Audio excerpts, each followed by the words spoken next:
Hello and welcome to the 6th episode of the Celtic Myths and Legends podcast. My name is Sian Esther Powell. You may have listened to the past episodes.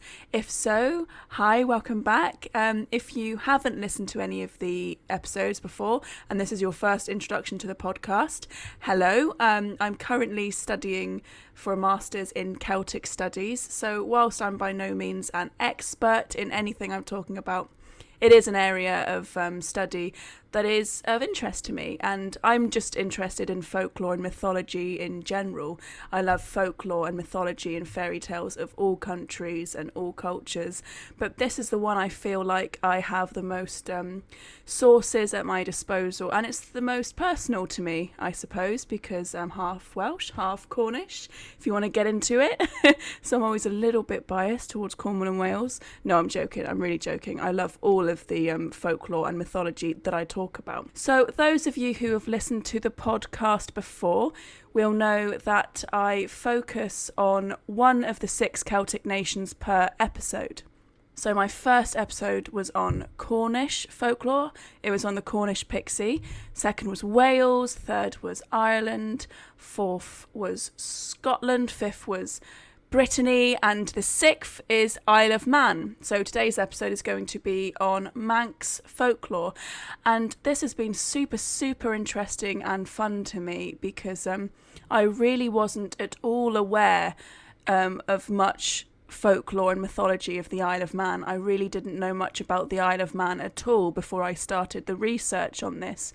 It's probably another reason why the episode has taken me a little bit longer to upload as well, because I've had to do loads of research for it alongside lots of life stuff. So I started this podcast in December 2017, and so this will be my 6th episode. So I've not been at all as prolific as I'd like to be, so please forgive me for that. I'm doing my masters and working alongside. I do hope to be more prolific once my masters is over. Hopefully I pass that in the next year or so fingers crossed for me, please. So yeah, Isle of Man this episode. One thing to put forward when I've been doing my research, Isle of Man, you think, why is it named the Isle of Man? Why not Isle of Women? What is this? It's actually named after, I believe, a hero called Manannan. It's very fun to say, and I'm probably saying it completely wrong. Manannan. Maclear. I'm really not mocking Isle of Man or Manx folklore when I say it in a bit silly like that. I'm just, taking the mick out of myself really, because I don't know the correct pronunciation, but Manannan Maclear was a hero and I believe a sea god as well from Irish mythology, and that's what the Isle of Man is named after. But I'm not going to be getting into his story right now. I probably will save that maybe for the next Manx episode, who knows. What I want to talk about are some more fairies. So if it's not obvious by now, I really love the idea of fairies and supernatural races of beings like fairies. So I'm going to do a little bit of a rundown of all of the fairies, of all of the Celtic folklore. And obviously then I'll delve into Manx folklore a bit more, because this is the Manx focused episode. So when I say Celtic folklore and Celtic mythology, that's really a little bit misleading, because there was never one united Celtic nation. There was never one pantheon of Celtic gods. So it's always a little bit misleading when you hear or read about Celtic gods or a Celtic goddess, because actually what you're really reading about is an Irish god or an Irish goddess or a Welsh god or a Welsh goddess, or Cornish or Scottish or Manx or Breton, so on and so forth. So you have to be a little bit careful sometimes with the Celtic title, because I don't want to erase each of the individual nations of their culture and heritage and history. But so when I talk about Celtic folklore and Celtic mythology, just sort of bear that in mind. it's just more of an umbrella term for me, rather than having to list all of the 6 Celtic nations every single time. So fairies. So my Scottish focused episode was on fairyland. So if you listened to that, you'll know that the term fairies actually relates to fairyland in Scottish and Northern English folklore. There's this idea of creatures of fairy. So the land was called fairy, the land of fairy. So creatures of fairy were called fairies. So that's, I think, where the etymology and where the name comes from, which is really, really interesting. And I really liked that.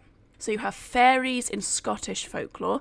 That's this idea of these supernatural race of beings, of fairies who live in fairyland, and they're ruled by a queen.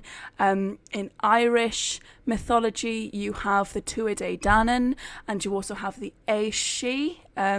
Again, if I'm pronouncing anything wrong, and I absolutely know that I will pronounce at least a few things wrong each episode, please do get in touch with me.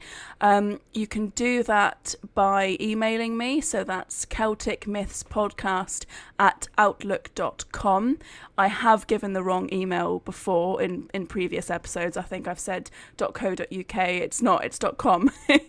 Or I'm on Twitter and Facebook. Probably most likely to get a response on, actually on any of them. I have notifications and alerts on all of those websites. So on Twitter, it's Celtic Myths Podcast, I think, or Celtic Myths Pod. No, it's Celtic Myths Pod. I did get a really great review recently that said this podcast was more off the cuff than scripted, but still wonderful. Thank you so much. That's a really lovely review. It made me smile because it's absolutely true. This is very off the cuff. I don't work from a script. I sometimes have various notes strewn about my desk. Right now I'm sort of just going off a few notes, but yeah, there's no script, as you can obviously tell. So yes, the Irish supernatural races of beings were the Tuatha Danann and the Aoife. I won't get too much into any of these because I would like to, talk about them at length in other episodes.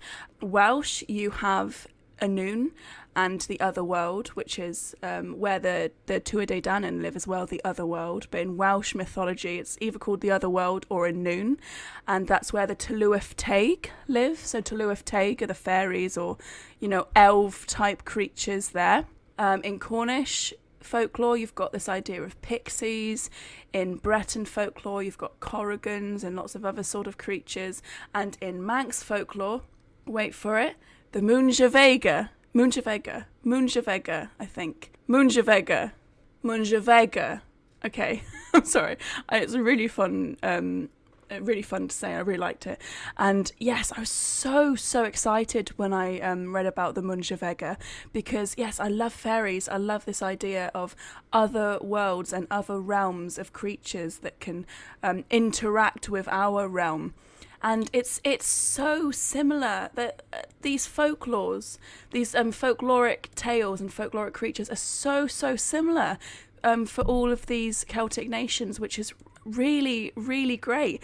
I recorded an episode with the History of Vikings podcast recently when I talked a little bit about Celtic otherworlds and fairies and things like this. I didn't mention Mooinjer Veggey, and I really should have. I feel bad about that. But that's a fantastic podcast, and you should really go and listen to that. So hopefully my episode will be uploaded soon. If it wasn't awful, I hope it wasn't. But yes, so I was talking about all these different types of creatures, and the Mooinjer Veggey are very similar to all of these other types of tales, which I absolutely love. So the Mooinjer Veggey are the fairy people of the Isle of Man, and they're very small. But other than that, they are very human-like. So, human-like behaviours. They enjoy food. They enjoy dancing and merriment and warm fire. Who doesn't enjoy, fireplaces? Everyone likes a nice fireplace. There's this idea of them being quite similar to human beings. Also in temperament, I'm going to repeat it. Those of you who have listened to the other podcasts, capricious. One of my favourite words, capricious. These fairies are also capricious. So some are capable of being very kind and nice and friendly, and others are capable of great mischief and being, nasty little buggers, really. But the idea of the Mooinjer Veggey is that they wear red capes and have green jackets, and I think have little packs of little tiny hounds, which are the colours of the rainbow, which again is another little similarity with Welsh mythology, because you have Cwnynwn. So the hounds of Annwn, the hounds of the other world in Welsh mythology, are these sort of spectral hounds which are white with red ears, and they are from the other world but sometimes overlap with our world. So yeah, I liked that little similarity there as well. So the Mooinjer Veggey, I think, live, I should say, shouldn't discount anything, live in green hillsides, which is very, very similar to Irish fairies, which, live in mounds. And again, like many of the fairy folklore of all of these Celtic nations, there's this idea of fairies and different beings being associated with barrows, ancient burial sites, which is something that's very, very interesting, because I suppose these ancient burial sites have very sort of mystical kind of aura about them anyway, if you will. There's a feeling about them, so it makes sense that there would be all these stories about fairies and different creatures that live in these barrows or associated with them in some way. So very, very similar to Cornish pixies. Once you stray near the merriment of the Mooinjer Veggey, you can hear delightful music, you can hear them having fun, laughing, you've got their musicians, but you have to be careful because there is a precedent for them abducting children and abducting adults. There is this huge idea of changeling children in lots of different cultures and folklore. This idea of swapping children with fairy children, that's prevalent in lots of different countries' folklore. It's a very sad idea, but it does make sense if you're talking about a time when people weren't aware of certain diseases and ailments, and children were acting in a way that people just did not understand. So yeah, they live in hillsides and they like to dance and drink and all sorts of things. And there's lots of folk customs that are associated with the Mooinjer Veggey. So when I said earlier, they're very human-like, they like food and fireplaces. So one of the customs was to keep a fire burning in the house during the night. So naturally the fairies could come in and just sit down and enjoy the fire. Because like I said, who doesn't enjoy a nice fireplace? There really isn't anything like just sitting next to an actual fireplace and having an actual fire on you. It's really, not too close to you. You don't want to actually be, immolate yourself. But something really lovely about the natural heat from a real fire. And there's also this idea that on, very horrible weather, you would come in early to your house and you would light the fires so that the pixies and shouldn't call them pixies, that's Cornwall, so that the Mooinjer Veggey, the fairies, would come in from this awful weather and they would be able to enjoy the fire as well. So it's all these little kind of courtesies, I suppose, that you're doing for the Mooinjer Veggey. There's this idea of being very respectful and polite in lots of Celtic folklore and mythology. This idea of gift tokens and doing little things like leaving out sources of milk and water and bread. So again, Manx women and people working from home, if they were making food or bread, or you were making milk or butter or anything, if you were making food at home, it was customary to leave a little bit of that food aside for the Mooinjer Veggey. So, again, it's just respectful and courteous. You're making food in your own home, but you're also leaving a little tiny bit aside for the fairies. And that's something that's quite common, again, this idea of leaving things aside. And I even do it when I go for walks in the woods and stuff. For example, if I'm going for a woodland walk and I'm eating a pasty or something, which I want to do, I always leave the last bite next to a tree or something. It's probably very, very silly, but who knows, right? You don't know. So, as a token or sign of respect, if I'm eating food whilst on a walk in a natural rural landscape, I will leave aside a little bite of that for whoever may want it. Maybe it's just a squirrel, and then that squirrel can enjoy that piece of pasty. I don't do it when I'm just walking on pavements, by the way. That would be really strange. I'm just eating a pasty or a sandwich and on a pavement, and then I just leave the segment of the sandwich. No, I don't do that. I don't like to litter.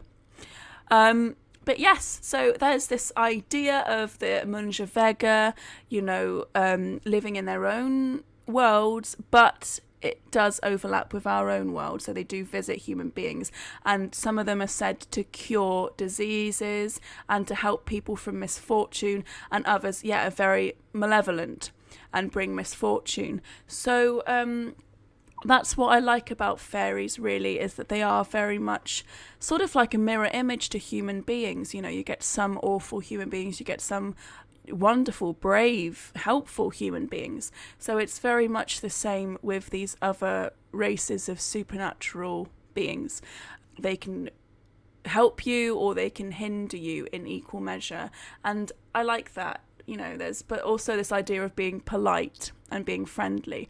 And of course, I suppose that makes sense because you can see that in lots of countries' mythology as well. This idea of if you just insult a random person, that random person turns into a god or a goddess who is testing you, and then you've just, you've really put the foot in it then, haven't you? So it's the same with this, just being courteous and friendly towards strangers, I suppose, is an act of respect, and being kind will, offer kindness to you in return. So, doing my research on Manx folklore mythology, I'm now obsessed with Isle of Man. I really, really, really want to visit the Isle of Man. I've been looking up pictures of Isle of Man, and it just looks lovely, it looks wonderful. Very, very far away from Cornwall, but parts of it looked very similar to Cornish seaside towns that I'm familiar with because I'm Cornish. So one of the things I came across was Ferry Bridge. So Ferry Bridge is a small bridge in the Isle of Man. I've got it here. Located on the primary A5 Port Erin to Douglas Road, on the parish boundary between Santon and Mallew. So, yes, you've got this idea of the Ferry Bridge. So, the superstition connected to the Ferry Bridge is to greet the Mooinjer Veggey, and you would, I think, say good afternoon or hello, or just be friendly and polite once you cross this bridge. I really love this idea of folk customs still being recognised today, because even if you don't 100% believe in something and you think the folk custom is silly or superstitious, I still like the idea of, sometimes going through it anyway, just in case.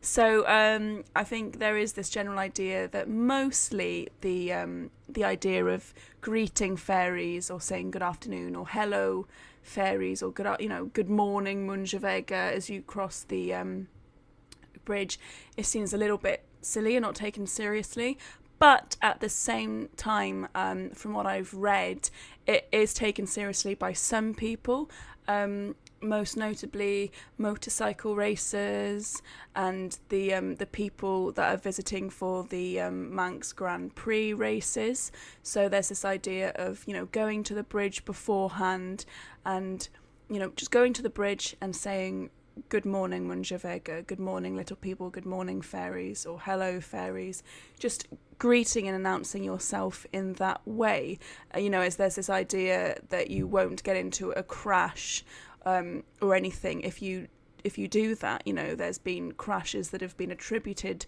to the displeasure of the Mooinjer Veggey because of this. And I think there's another theory as well, that the location was on the boundary of an old monastery's land. So Russian abbey. So there's this idea that the greeting is actually an old folk memory, or tapping into some kind of ancestral memory of crossing oneself at the site of the crucifix, when you go across the boundary to the monastery's land. And again, that's very, very interesting to me, because I really like this idea of folk memory and ancestral memory. The idea that there's a tiny grain of truth to every single folk custom or folk belief or, folk tale. The idea that it comes from somewhere. One of my big interests in folklore is that it sort of holds up a mirror to society, so it reflects society's fears and desires and beliefs and all sorts of things. But there's always a grain of something that you can really dig into and analyse about most folk tales and folkloric creatures. They aren't just, oh cool, a monster, oh cool, a fairy. There's lots of really interesting things to think about them. Okay, I don't know what's happened, but whilst I've been editing this episode, I've somehow lost 10 minutes. I don't know where they've gone. I don't know where these 10 minutes have run off to. So basically, I was saying that I was reading an old newspaper article about the Ferry Bridge and how the trees surrounding the Ferry Bridge, people still leave like little trinkets, like teddy bears and flowers and things like that. And there's even been ladies' underwear left there. I mean, I don't know what you think that's going to do for the pixies, but whatever. I'm not judging. You leave your trinkets there. And there was this idea of having a post box there, so people could send their letters to the Mooinjer Veggey, like from across the world. You could send letters to the fairies, and I mean, why not? There are people that send letters to serial killers, so why not send letters to the Mooinjer Veggey? By the way, I'm not judging anyone. You write letters to whoever you want. Letter writing is a dying art form, so you write those letters. But yes, that's really all I have to talk about for the Ferry Bridge and the Mooinjer Veggey. Though I will briefly mention another fairy type of creature in Manx folklore. So it is I believe it's Arcan Sonna. And I say that because it's sort of written like Arcan Sonny, but Moonship Veggey was written as like Mooinjer Veggey, but I think it's pronounced like Moonship Veggey, so I think this is also pronounced as Arcan Sonna. Again, if I'm pronouncing anything wrong, please let me know. I really like getting emails and messages from people, even if they're messages telling me you're awful and you can't pronounce anything. Actually, no, please don't send that to me. That's quite mean. But if I am mispronouncing anything, do let me know. So Arcan Sonna is the Manx term for hedgehog, and I really love this. They're seen as really good or favourable omens. So it's a really good thing to see the lucky piggy. It's really cute, and so I think they're hedgehogs that are or if it's a hedgehog or just a little pig, like a little white pig that's supposed to bring good fortune to anyone who can catch it. And I like that because, or if you could catch it, you were said to have, found like a silver coin in your pocket. But Dora Broom writes in Fairy Tales from the Isle of Man in 1951 that the white pig is described as having red eyes and ears, and though it can alter its size, it is not able to change its shape. So I believe it's a little pig, not a hedgehog maybe. I just got mixed up there because I think it is the term for hedgehog. But what I like about that is there is a little bit of a similarity between this and Welsh mythology. When you've got the Cwn Annwn, the hounds of Annwn, the hounds of the otherworld in Welsh mythology, are spectral dogs, white with red ears, and it's the same with the little Arkansana. It's a little white pig with red eyes and red ears. So I don't know if there's any similarities there, but I mean, I like tracing these little similarities and differences between the 6 Celtic nations' folklore. I don't know if there's much in it, but there we go. So that's really all I have to talk about this episode. Sorry if this last few minutes has been a little bit rushed. I don't know how I somehow deleted or got rid of the 10 episodes. Gosh, that would be a lot of doing, wouldn't it? The 10 minutes that I've lost. But hopefully you've enjoyed this. If you do enjoy this podcast, even though it's incredibly off the cuff, as I've mentioned, please leave me a rating and a review. It's really, really helpful to me to see people's, ratings and reviews. I don't know if I've mentioned this or if this was in the 10 minutes that I've lost, but I use a website that sort of collates all of the iTunes and various podcast websites that people leave reviews on. So, I might not see a review for a month or so because it takes a little while to, collate them. But I eventually do see everyone's reviews, and it does mean a lot to me to have people write them and to, rate the podcast. So please leave me, 5 stars, 4 stars, 3 stars if you really must. Please don't. But yeah, if you could rate and review, that would be awesome. Hopefully you've enjoyed this podcast. We've done the 6 episodes now, so we've done the 6 nations. So my next episode is all the way back to Cornish folklore, and I think I'm going to do an episode on the giants of Cornwall. So look out for that. I'm on Twitter, I'm on Facebook, and yeah, so find me on either of those. Twitter, I'm at Celtic Myths Pod, and I'm also got my personal Twitter is at Sian Esther. I post a lot on Thursdays, Folklore Thursday for that, so you can find me there. And thank you for listening. Until next time, tune in for the Giants of Cornwall.